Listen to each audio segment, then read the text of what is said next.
Hello and welcome to our session in which I will be talking about qualitative geographic information systems, qualitative GIS as a method mostly used in urban geographic research. We will talk about its limits and its merits. And my name is Nazgul Bagheri and I am an associate professor at the University of Texas in San Antonio. So we will talk about what is qualitative GIS during our the next hour.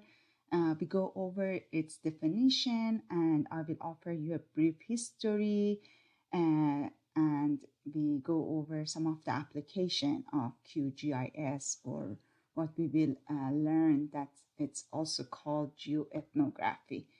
I will talk a little bit more about my own research in Tehran where I studied women and their social behavioral movements in Tehran public spaces. And at the end, we will talk about what are the limits and merits of using such a method in urban planning and design and any kind of urban geographic research project. So geographic information systems, some of you might have come across the GIS as a method that is almost one of the most interdisciplinary method these days. You will use it in geography, you will use it in sociology. Public health researchers just recently use it in monitoring the COVID-19 across the world. So what is GIS? GIS is a computer-based tool basically for doing 5 M's. We can map, we can measure, monitor, and model and manage especially reference data with GIS. So basically GIS is both a data set and also a tool to understand the world. And this might help you better about GIS. I like to call GIS a sandwich of layers or data layers. And in this slide, you will see that the real world can be defined through many different layers of data or information. For example, we can talk about the elevation, about the architectural style of the buildings, about the users of public spaces, about a kind of trees that are on that specific case study that we are studying. So there are many different layers, so sociological, anthropological, physical geography layers that can be on top of each other, layered out in GIS systems. So we can see what are the relationship between different type of data. So this is a quick definition of GIS, and now I would like to move more about qualitative GIS. So GIS, since its inception and its usage very early on, it has been always associated with a more quantitative, if you will, scientific and positivist kind of tool in which that we can basically solve all problems of societies. You see that GIS was used in New York City police stations as a tool, creative tool in early 1980s to solve crimes across the city. So basically it has that sheer enthusiasm even today that we are going to be able to use all sort of data and map them and solve almost all of our problems.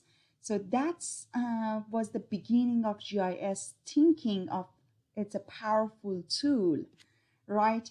And then after a few decades using this tool, a lot of feminists and community and critical geographers, and I should say all kind of other social science scientists, based on their research and their application of GIS, understood and came to this conclusion that GIS has its own limitations, and they use that limitation to actually add more qualitative data. And they basically, by mid 1990s, they started challenging that understanding of GIS that was merely quantitative and positivist tool. So basically, qualitative GIS was emerged in mid-90s as a response to all of those critics that presented GIS as a positivist tool. And as you see here, Eric Shepard reminds us in a very democratic society, we're going to be able to use different data and approaches and understanding of the world, not just a positivist quantitative understanding of the world. So by then, many scientists started using qualitative data. And what was the point here? What was at the heart of qualitative GIS was basically criticizing that maps, which are one of the results of using GIS, are often illusionary. Basically, they are usually erasing the distinction between the reality and representation in the maps, right? They were saying that the maps are forgetting about the power of human agency and the perspective, very individual perspective of each human agency. So basically, qualitative GIS is based on this idea that by bringing qualitative data, we are bringing the reality and the representation, which is the GIS map, a little bit closer by integrating the stories of people that we have mapped or studied. So this is just a quick overview of the qualitative GIS and so many terms that have been associated with this tool. So when we are seeing just before the turn of the century, many critical researchers are questioning the positivity of GIS. They are introducing more post-structural feminist ideas to the geography, and they are trying to reconcile the social and cultural and the spatial and analytical geographies together. So basically kind of the marriage of physical geographers or physical sciences perhaps with the more social and human sciences, right? So you have that idea or notion of plurality in the qualitative GIS. Later on, by mid 2000s, we are thinking about new ways of integrating data, qualitative data, and even analyzing qualitative data in the format of GIS. Many researchers started including photographs, architectural hand sketches, mental maps, social behavior maps. We see a lot of cultural geographers that are including audio or video recordings, their field note and ethnographic kind of data, their interviews and narratives, and any sort of data that is basically created and or analyzed in a very qualitative way, rather than that original positivist quantitative GIS idealization. So all of these hybrid methods have been called different names, even though I would like to say that qualitative GIS is that umbrella term. It has been called qualitative GIS, feminist GIS, because most of the people or researchers who have use GIS are feminists believing strongly that the world is not understood merely in a positivist and quantitative way, and we definitely need to rely on people, stories, and more qualitative, on the ground data. It has also been called feminist visualization, grounded visualization, as I mentioned earlier, geoethnography, geonarrative, and geovisualization. But you can see here that GIS and qualitative GIS is rooted in a very interdisciplinary background. Even though it started in geography, now it's used by all sort of discipline to basically map the world. Now I would like to turn to go over some of the examples of these interesting and creative methods. So I start with other example, and hopefully we get time to go over my own application of qualitative GIS later on in this session. So back in 2002, Maple Kwan, a feminist geographer, started using what she called feminist visualization to map women movements, right? And she mapped, as you see in this map, both of the maps, she basically mapped the women's access to urban employment, especially where for women mobility is quite important to have access to jobs. So in that first case study, she found out how women have less options and choices because of their limited mobility to bettering their careers and having access to more job resources. In the second options, which I really find it interesting, she brings also another layer of race into her understanding of people's space-time paths, right? And she talk about how race and gender, in this case being African-American woman, again limit your mobility, this time in Oregon, Portland, Oregon. So as you see in both of these early examples of qualitative GIS, women and African American, two layers have been added to define and explore the accessibility of those minorities to urban goods, in this case being mobility and jobs. So McLafferty, Sarah, is telling us the story of how women, another example with minority people, how women concerned with breast cancer actually were understanding their disease and their public health risk through using GIS, right? She basically brought map the incidence of breast cancer, and on top of that, she studied the environmental hazards in Long Island, New York. So she was able to see between these two layers, and on top of that, speaking with women and gathering real life stories of these women who were either having breast cancer or being exposed to breast cancer. By seeing those layers together, she was actually was able to see more, right, and understand how those things are related to each other.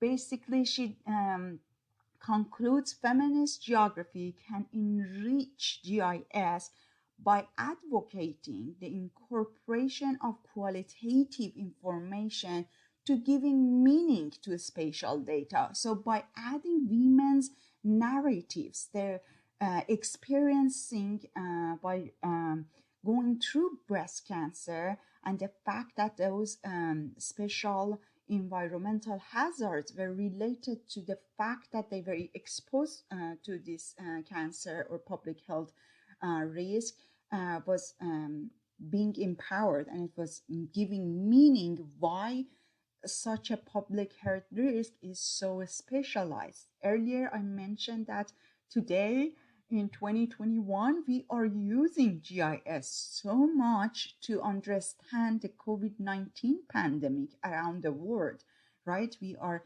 mapping people and we are mapping the cases and their network and trying to understand even today who has been vaccinated, where are they, and how can we learn better by adding that social dimension to the spatial dimension. Another example is studying the urban change in Moscow, where Pavlovskia called it qualitative GIS, and she mapped different economic activities by multiple economies at household level in a very non-hegemonic way. So she basically went in Russia and studied the different in Moscow in different economy style and also informal economies. And as you can see in her map, she showed the contribution of each of those economies and putting all of those data, those quantitative data, adding her work with people, real people in Moscow, has added much more meaning to understanding how informal job is very important in that 1995 understanding of economy in Russia. Another example is by Carriage. This is one of my favorite example because she goes to the heart of Philadelphia.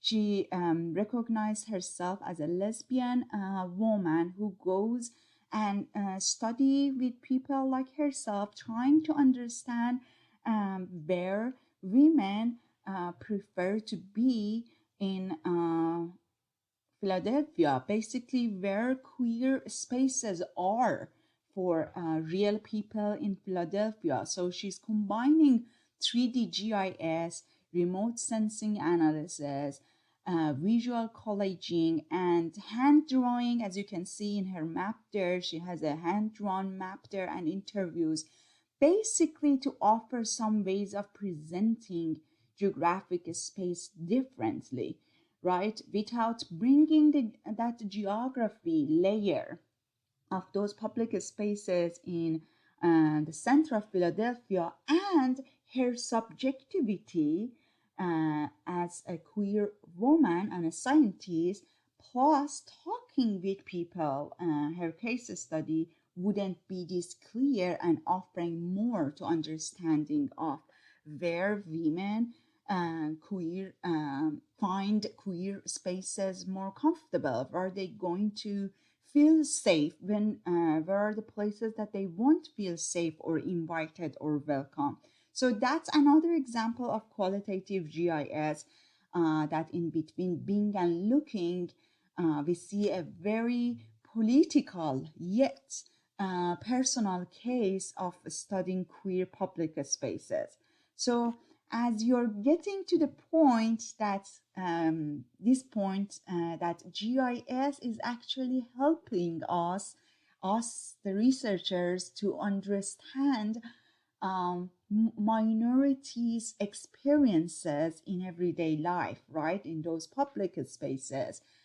So this is another example which is a little bit different from the examples that I have been talking today.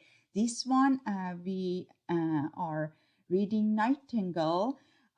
She is a physical environmental scientist, and she actually uses qualitative GIS in natural resource management. She goes to Nepal and she talks with people and to understand how these different deforestations are happening in Nepal. She basically claims to go beyond the limitation of partial and situated knowledge, because she actually go to the context and bring the different perspective and stories of local people in Nepal of understanding what is deforestation, what is natural resource management, and she kind of like any of more mixing methods scholar, she deals with the issues of power, positionality,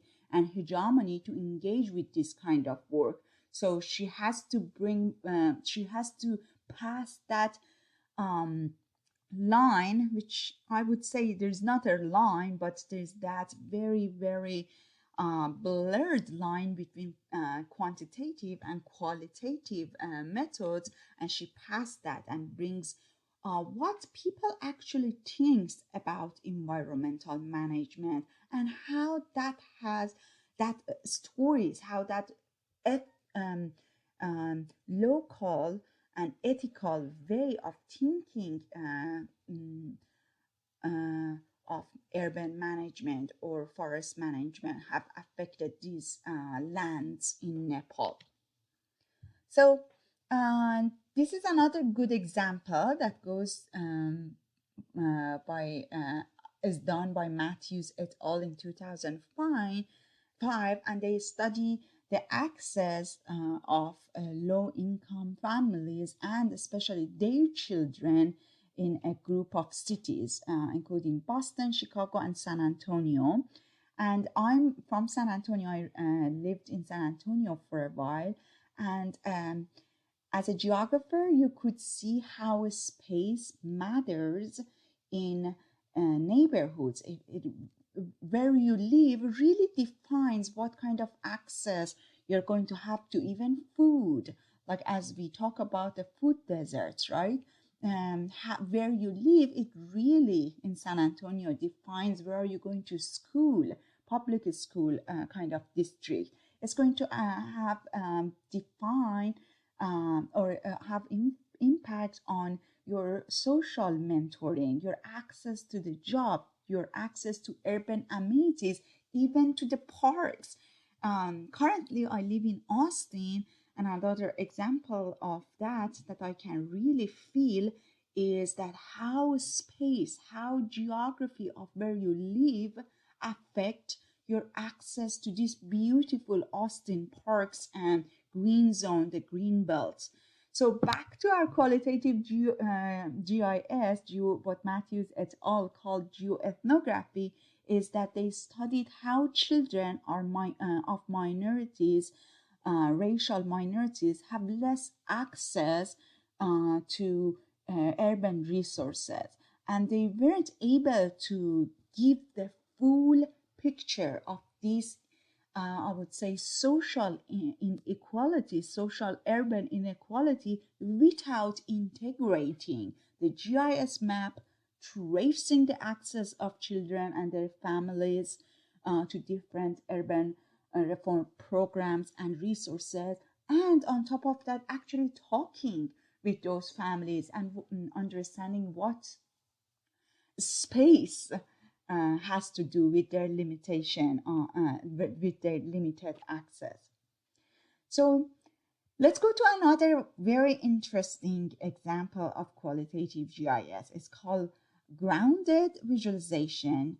Knigge and Cope have studied these community gardens in Buffalo, I believe, Buffalo, New York, and they did an ethnography study of these community gardens, and saw through this kind of very ethnographic GIS data set, they came to understand that these community gardens go beyond as resources of food or fresh vegetable or just gardening as a hobby, and they do actually offer a lot of group of minorities, such as you can see in that picture, elderly women as a source of community and social capital, somewhere they can go and sit and talk with each other. So they were able to basically talk about multiple subjectivities and truths and meanings that different racial and gender and class groups are attaching to these community gardens. And it's important because the fact that this community garden is located in Buffalo, New York, is going to really matter in what kind of meanings, associated meaning, are attached to that community garden, rather than if it is a community garden, let's say in Austin, Texas, where it's mostly African American, and how these two might have a lot in similarities and some differences. So again, bringing a layer of what is the location of these community gardens, how many plots are there, what kind of vegetable or products are being produced there, and what group, what kind of people. Is it more young artists type? Is it and or obviously many different diverse group of people who are using these community gardens. So this is another example that using a qualitative GIS, a more integrated qualitative and as well as GIS quantitative data, can lead in a better understanding of these case studies, of what's happening on the ground. So another term that qualitative GIS has been called is geo-narratives, basically because it's geo, it's spatialed or spatialized or spatially referenced narratives or ethnographic narratives. So these emotional geographic studies that Mei-Pu Kwan and her group of researchers have studies in Ohio talk about and tell us the story of a woman, a single woman, I believe her name was Nida, Muslim woman in Ohio, Columbus, Ohio, right after the 9/11 period. So she talked about how the 9/11 attack actually affected dramatically this woman mobility. As you see in the first, the top picture, that is Neda's life path immediately after the September 11. She had a headscarf, which I remember from the explanation in the paper. And I, by the way, I have all of these case studies at the end of the resource in this session, so you get a chance to get your hand on them. And later on in the second picture, you see this is Neda's path, life path, her social and spatial mobility. Just before September 11, she has been much more mobile. And why this matters? Because if you didn't bring the ethnography, the story and the fact of Neda's subjectivity as a observing Muslim woman with a headscarf, you wouldn't guess what's happening with this picture, what's happening. So again, Kwan and her group of researchers bring that qualitative, more subjective, social aspect of Neda's stories to GIS and beautifully map it in a 3D GIS. Another example is done by children, actually in Colorado, Denver, Colorado, and Reed asked kids to actually map the places that they think they are safe and they think they're not safe. And this is quite important line of research, is kind of integrating GIS with the case with the studied group of people. In this case, it is children. In another case, it could be elderly. It could be any sort of group of minorities. And in this way, researchers can be involved in what we call participatory or community-based GIS. Basically, people who who we are interested to study are engaged directly in mapping, in the mapping process. So they will tell us very safe, where they feel welcome. Remember the earlier example of queer space in Philadelphia, right? People of different background will tell you what they think it's safe or not safe. So in this case, you will see that children are being involved in the research, and they are using different kind of mapping style to lead the scientists here, the social scientists, to find out what are the safest places in there, which will result in a better planning or safer and more accessible, of course, public areas and playgrounds for the neighborhood. So again, you can see that by bringing the social characteristic of these children's racial, race, even gender, you can bring all class, all different axes of difference of these children backgrounds and subjectivity. The urban planners, the urban designers of let's say in this case a study Denver, Colorado, are being able to plan for playgrounds and parks in a much better, more comprehensive way. Another example, it's in Watts.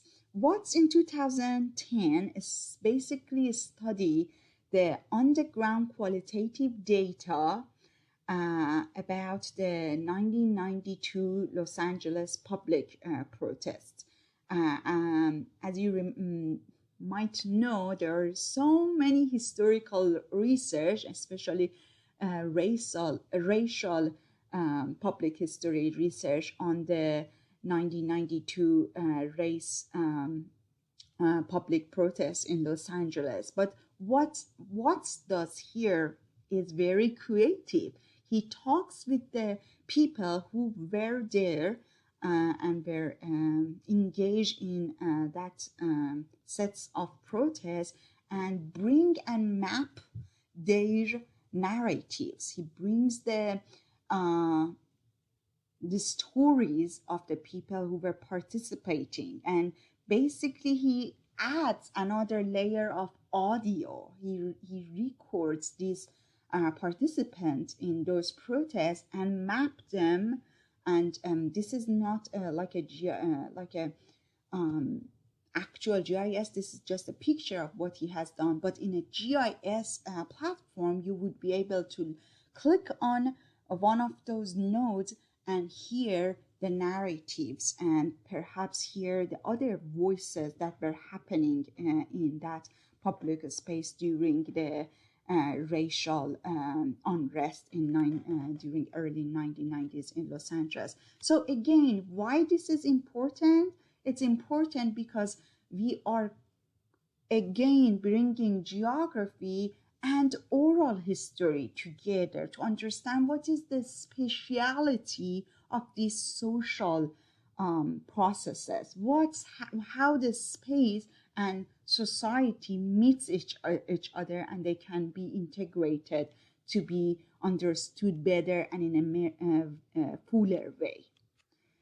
Sketch maps is another qualitative data. I am trained as an architect. My background is in architecture, and I enjoy doing, even today, I enjoy doing sketches maps. And another colleague of us did this understanding of job accessibility and feeling of safety with members of poor or lower income in Ohio and also St. Louis. So what they did is that they had a target group, and they did, as you can guess right now, they did participatory GIS. They actually asked those group of people to grab different colors of pen and map what is safe, what is not safe, how accessible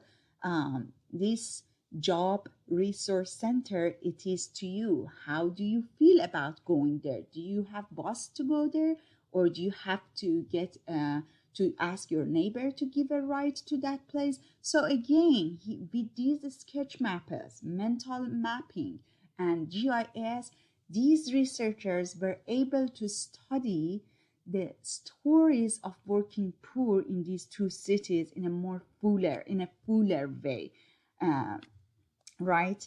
And then at the end, we get to my own research here. I would like to use my own studies so you would know a little bit more about my subjectivity and what I'm interested to do as a researcher and how I used qualitative GIS in my research. So I like to call it either qualitative GIS, geovisualization, geoethnography. But what I did in 2013, and it's still keep going on my research with women in Tehran, is that I wanted to understand how Iranian women usage, feelings, and preferences in public spaces in Tehran are. I wanted to know if women are into more modern shopping mall kind of public spaces, or do they still enjoy and prefer or appreciate even those older traditional public spaces in south of Tehran. So these are the pictures. As you see, I did photograph, I did sketching, and I also talked with women, and I brought all those different qualitative data into my own. So by using women's story, hearing what they preferred and not preferred, and what they felt about these public spaces, let's say modern and traditional public spaces, which we called in urban design, I understand that this Iranian women's practice doesn't really match what we learn in these Western theories of new, privatized, more modern public spaces. Iranian women really didn't prefer one to another. They were actually enjoying what they were getting in each of those categories of public spaces, right? So based on all of these different examples, as I mentioned, stories of women using public spaces in Tehran, women recognizing what are the queer and safe places or clubs in Philadelphia, children working to find out what are the more accessible playgrounds in Denver, Colorado, or the Mapukwan's study of one single Muslim woman pre and post 9/11 attack in United States. All of those studies under the terminology of qualitative GIS have these in common. They all are mixed methods. They are integrating multiple forms of data: audio, ethnographic, um, uh, mapping, sketching, photography, which is quite actually, believe it or not, a very subjective and qualitative source of data for us as cultural researchers. They are often empowering and they are political methods. In a lot of these cases that I was uh, talking about earlier in this session, majority of these qualitative GIS are used to empower a minority group. Let it be women, elderly, uh, um, children. These are the used to tell the stories of subaltern or marginalized group that usually their stories or their lived experiences are um, unheard or not really catch and studied that often. So the third commonalities among all of these different geoethnography, geovisualization, feminist visualization, all of these different methods that we talked about, is that they really care about the context and the situated knowledge. It's not that Nightingale is in United States or Canada and studies the farmers in Nepal. She actually goes to Nepal and she talked with Nepalese families and farmers about the environmental challenges that they have been had in the past decades. I went to Tehran, and many of those, indeed, in all of those cases, researchers cared about the stories of real people.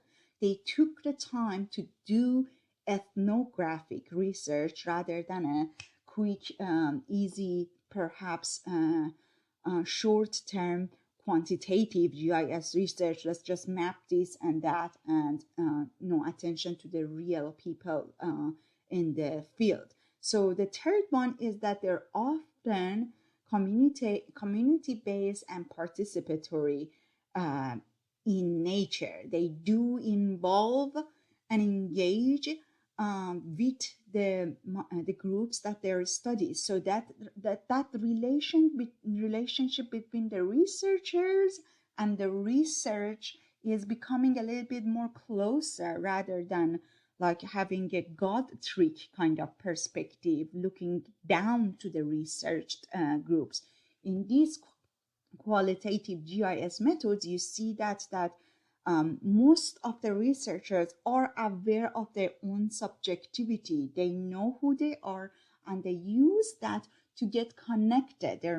Many of them are feminists, so they're going to believe that we need to be connected with our studied groups. So you see, again, it's participatory.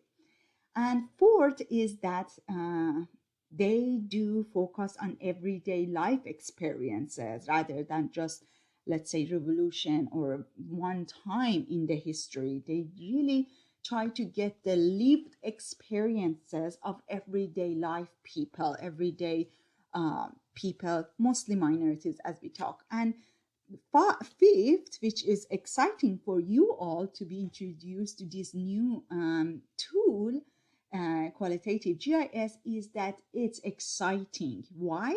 Because it's a new tool. It's rather new tool, and we are getting to the point that we are bringing many different type of data. These days, we are bringing social media data right into GIS. We are basically trying to integrate all sorts of data, social, anthropological, psychological, with physical, with architectural. So it is exciting because you don't know what's going to be next in qualitative GIS, right?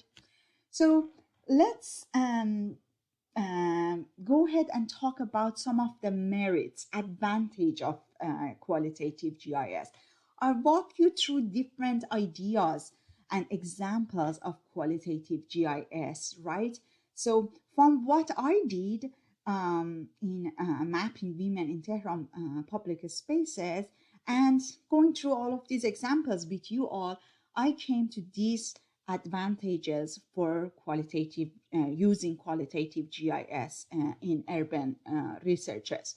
One, you will have a very good, reliable, traceable data management. Qualitative GIS, by bringing GIS to more ethnographic, anthropological research, in my case, in studying women, I was able to digitize, create attribute table, hyperlink different women's stories with a specific public spaces. So qualitative GIS actually offered me a very reliable data management tool.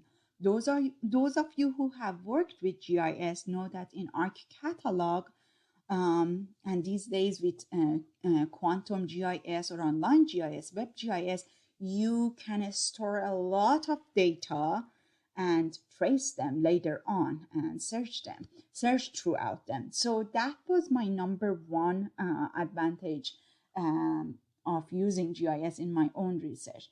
Another one was, as I talked with many of these cases, was GIS showed me that how spatial, how space related, how geography related these social processes are.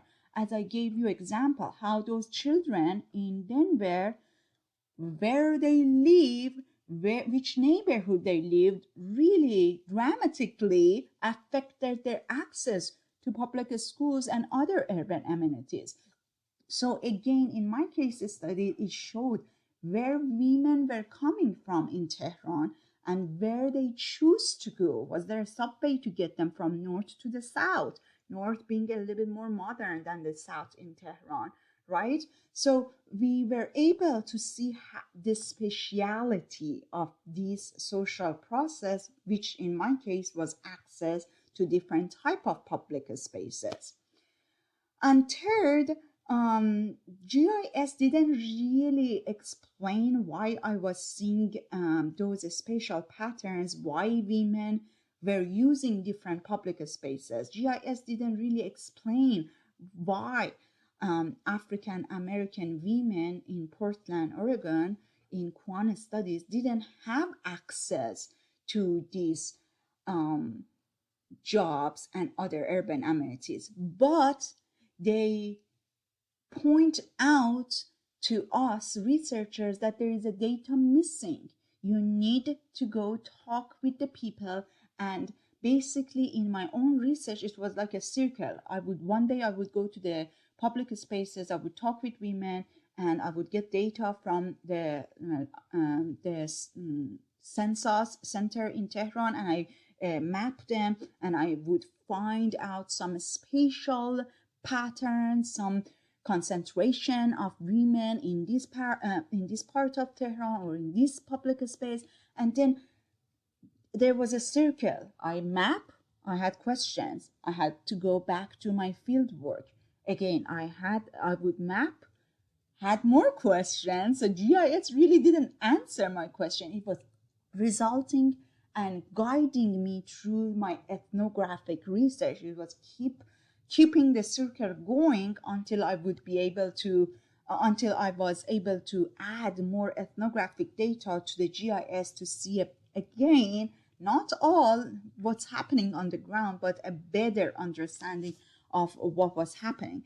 And the fourth is that it's great. Qualitative GIS is a methodological exchange, and that's why it's great, because it will bring qualitative or physical qualitative or cultural, feminist, urban scholars, bring them to more physical studies of the landscape. It basically is like a exchange between that physical or social binary kind of, which doesn't really introduce to reality or translate to reality. We really don't have physical geography or social sciences. It's very integrated, right? It's a whole. So in this qualitative GIS, you see that whole, and yes, it does bring people of different subdiscipline, like more traditional subdiscipline, together. It brings geologists to geographers, architects to sociologists, to anthropologists. So it's kind of a methodological exchange, basically.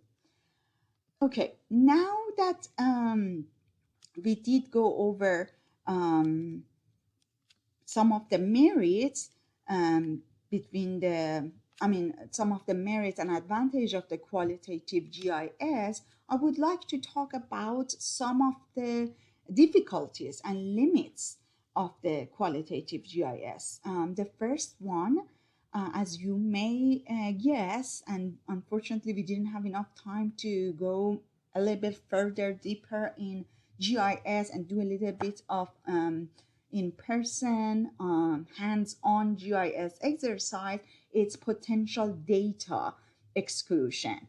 So basically, when I was in the field, I was asking myself, was I mapping all the narratives of women, or am I choosing a specific narratives Should I include the other numerous places that I didn't study? I selected few public spaces in Tehran, right?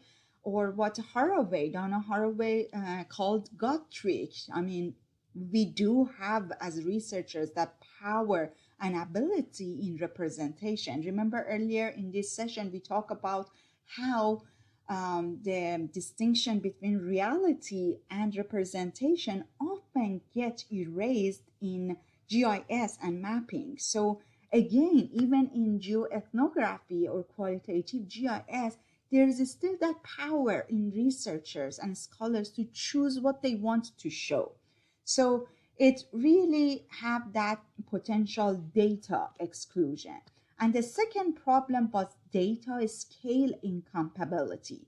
So for example, in my case, I had a lot of individual narratives, and I was thinking, how can I overlay those on top of each other with aggregated normalized census data, right, based on each neighborhood and district. So the first one, which is the potential data exclusion, can be guessed because that's another mapping issue we had. The second one, it's really when you get your hands dirty with doing GIS and qualitative GIS, you need to be really cautious what you are putting on top of each other and what kind of conclusion based on those social patterns, social concentration you're going to make. So again, these are both data related, and the scale of the data and how you put on top of each other matters. Well, I have a few articles for you, some of those research, so you can read more if you're interested in those qualitative GIS limits. But as you are getting excited about qualitative GIS as a new method, I wanted you to be aware of its limitations. So you're not going to get to like that excitement that we had with the GIS in early 1980s, that we're going to save the world with all of our social problems. And again, it's happening with qualitative GIS. Qualitative GIS is just yet another method. It's not going to answer all of our questions because like any other method, it has its own limitation. So I would like to end my session by questioning what Woods and Krieger's, the two GIS giants, stated. Basically, they said you can map just about any data you can collect from the environment. I'm questioning that, and I want you to be aware, can we really map? And yes, maybe we can map everything, but is that going to be meaningful and useful to understand what's happening in the world, in that little corner of the world? So, well, I suggest that we should be aware of that unmappable experiences and stories, and always remember that ethnography has its own place in doing cultural researches. So once more, I want to remind you, GIS, qualitative GIS, can both help and hinder representing complex social and spatial realities.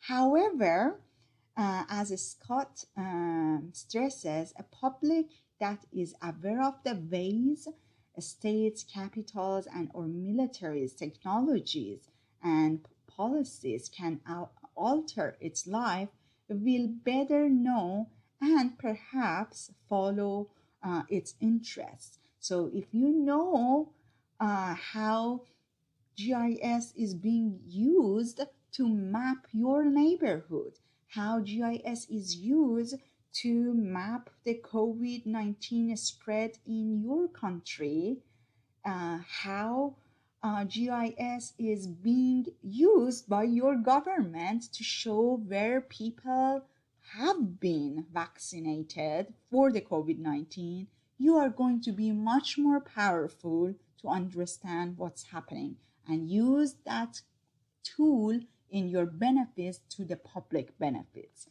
I really enjoyed being with you, and I'm thankful for this time. Um, Once more, please feel free to contact me. My email is nazgol.bagheri@utsa.edu. I hope you enjoyed our today's session on qualitative GIS, and always remember that every tool has its own limits and merits. Thank you and enjoy mapping.